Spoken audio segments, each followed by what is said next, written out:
రాణి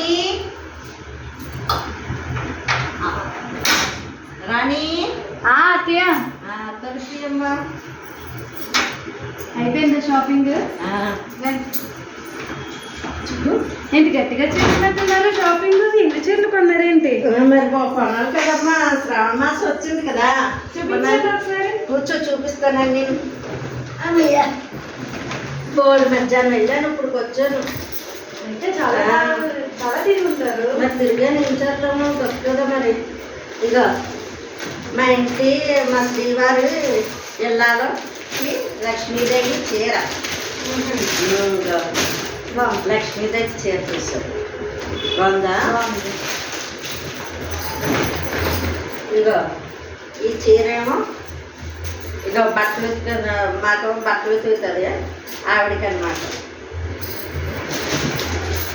ఇక ఈ చీర ఏమో అంటుతో ఉంటుంది ఆవిడకి అన్నమాట.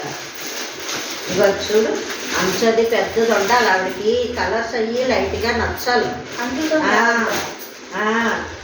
ఇక అంటుతో మరి నచ్చాలి కదా కలర్స్ అయ్యి. ఇక ఏమో తడిగొడ్లు పెట్టిన ఆవిడకి. ఇక బాగున్నాయా? మనకు అసలు పని మనుషులే లేరు కదా, మీరు ఎంతమంది మనుషులు చెప్తున్నారు? అవన్నీ నేనేనమ్మా.